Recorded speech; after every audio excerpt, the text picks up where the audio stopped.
요셉이 바로에게 아뢰되 바로의 꿈은 하나라. 하나님이 그가 하실 일을 바로에게 보이심이니이다. 7 좋은 암소는 7회요 7 좋은 이삭도 7회니 그 꿈은 하나라.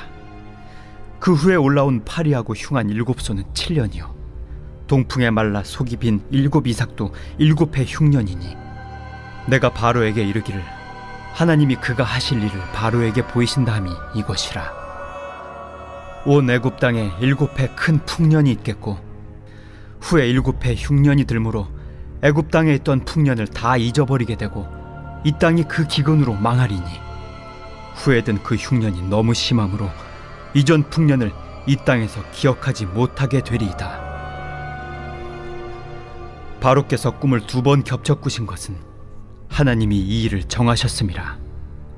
하나님이 속히 행하시리니 이제 바로께서는 명철하고 지혜 있는 사람을 택하여 애굽 땅을 다스리게 하시고 바로께서는 또 이같이 행하사 나라 안에 감독관들을 두어 그 7회 풍년에 애굽 땅의 5분의 1을 거두되 그들로 장차 올 풍년의 모든 곡물을 거두고 그 곡물을 바로의 손에 돌려 양식을 위하여 각 성읍에 쌓아두게 하소서.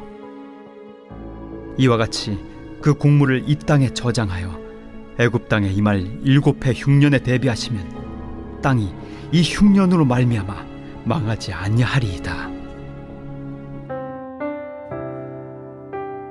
네, 오늘은 창세기 41장 25절부터 36절까지의 말씀을 함께 묵상하겠습니다. 여러분 요즘 한국 주식시장이 너무너무 좋다고 합니다. 1년 전에 만약에 제가 주식시장이 좋아진다는 것을 알고 돈을 투자했다면 얼마나 좋았을까. 근데 저는 돈을 아끼는 법만 알고 돈을 어떻게 투자하는지 경제에는 완전한 문외한이라 진작 공부 좀 할 걸 하는 후회도 합니다. 경제학자들은 이제 경제 지표를 분석하고 또 기업의 주가 흐름을 예측해서 재정을 이제 통제하려고 하죠. 사실 경제뿐만 아니라 우리가 하는 많은 일들을 우리는 통제하고 싶어 합니다. 그런데 제가 이제 신학을 하게 된 계기를 준 아주 결정적인 신학자분이 계시는데 그분이 이제 코넬리우스 반텔이라는 사람입니다. 이분이 근데 이런 말을 한 적이 있어요. 타락한 인간은 끊임없이 하나님을 배제한 채 스스로 자율적인 우주를 건설하려고 한다. 타락한 인간은 끊임없이 하나님을 배제한 채 스스로 자율적인 우주를 건설하려고 한다. 하나님의 통치가 그분의 통제가 가장 안전한데 인간은 그분을 배제한 채 내가 통치자, 내가 통제자가 되고 싶어 한다라는 것이죠. 오늘 그 인물이 등장하는데 그 인물은 바로 바로입니다. 죄송합니다. 네, 파라오죠. 온 세상을 통제한다고 믿었던 절대 권력자가 설명할 수 없는 꿈 하나에 짓눌려서 극심한 무력감에 빠져있는 장면. 이때 하나님께서 모든 것을 통제한다고 믿었던 히브리 노예 한 명이 들어와서 그의 무력감을 극복시키려고 도와주는 장면입니다. 먼저 요셉이 꿈을 해몽하기 전에 하는 선포를 먼저 보십시오. 25절에 하나님이 그가 하실 일을 바로에게 보이심이니이다. 요셉은 바로로 하여금 꿈을 꾸게 한 것이 바로 하나님이라고 선포하고 있는 겁니다. 인격적인 창조주, 가장 선한 통치자 하나님. 즉 요셉은 꿈은 하나라고 말하는데 바로가 두 번 꿈을 꾸었지만 결국 하나님께서 바로에게 하고 싶은 말씀은 하나입니다 라고 이야기하는 것이죠. 하나님께서 당신에게 정말로 하고 싶은 말이 있다라는 것입니다.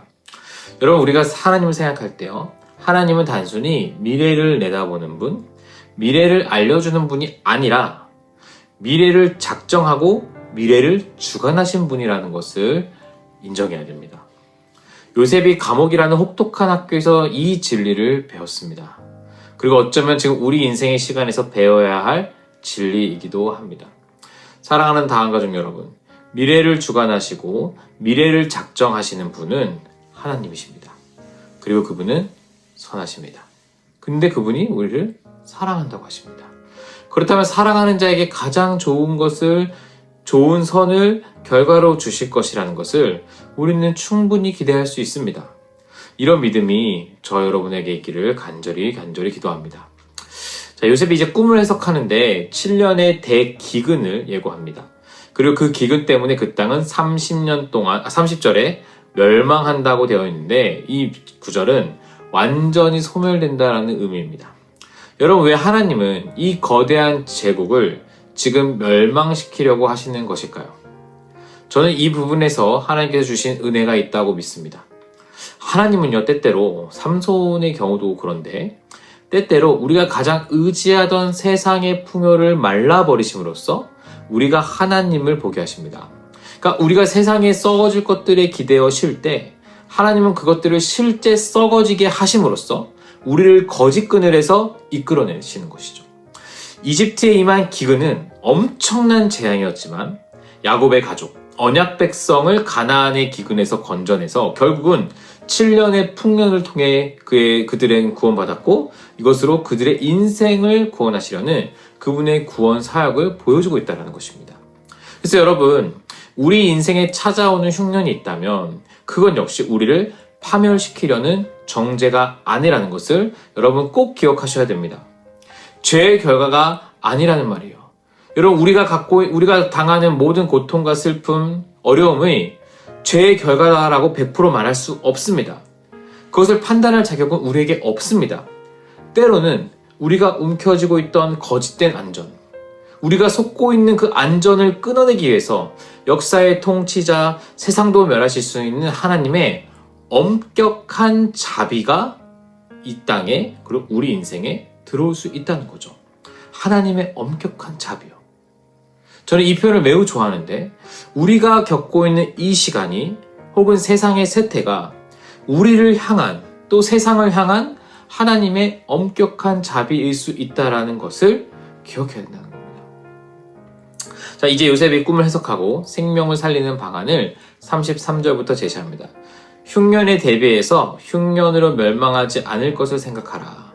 그러니까 은혜의 창고를 미리 준비하여 다가올 죽음을 막아내라는 예언자의 선포입니다. 사랑하는 다음 가족 여러분, 팀 켈러가 이 요셉이라는 인물을 설교하면서 그토록 강조했던 복음의 영광이 여기서 드러납니다. 버림받고 정죄받았던 노예, 요셉이죠. 그는 깊은 감옥에서 나와 굶주려 죽어가는 온 세상을 살리기 위해서 은혜의 창고를 여는 통로의 역할을 지금 하고 있습니다.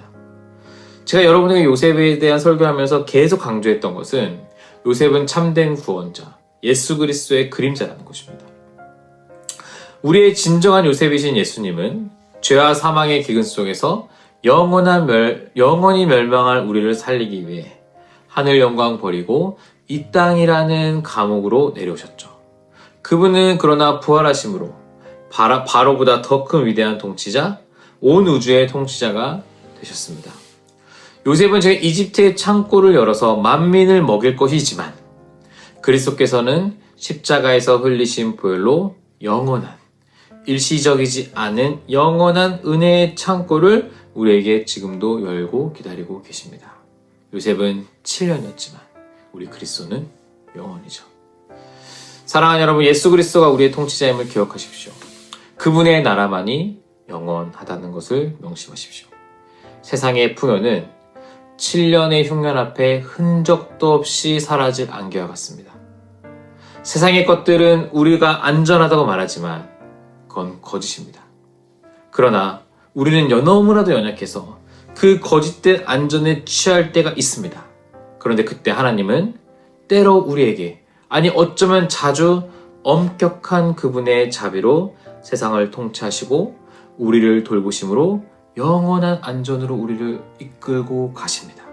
지금도 그러고 계시죠.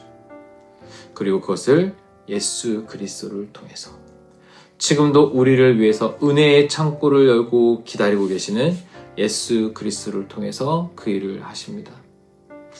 사랑하는 다음 가족 여러분, 예수 그리스도를 찾으십시오.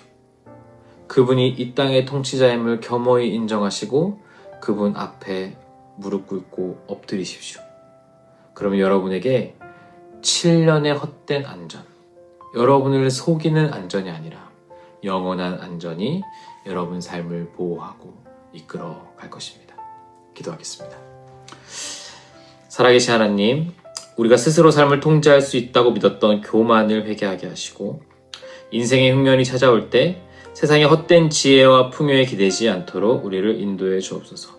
오직 우리를 위해 고난받으시고 부활하셔서 영원한 은혜의 창고를 여신 예수 그리스도를 바라보게 하시고 우리를 먹이시고 살리시는 그분의 온전한 주권 안에 우리 삶을 기쁨으로 내어드릴 수 있는 은혜를 허락하여 주시옵소서. 때로는 엄격한 자비로 우리를 사랑하셔서 세상으로부터 분리시키기 위해서 그 엄격한 자비를 우리를 향해 보이신다는 그 어쩌면 따뜻한, 너무나도 따뜻한 그 진리를, 아니 확실한 그 진리를 우리가 마음으로 품고 그것으로 위로받는 하루 될 수 있도록 인도해 주옵소서.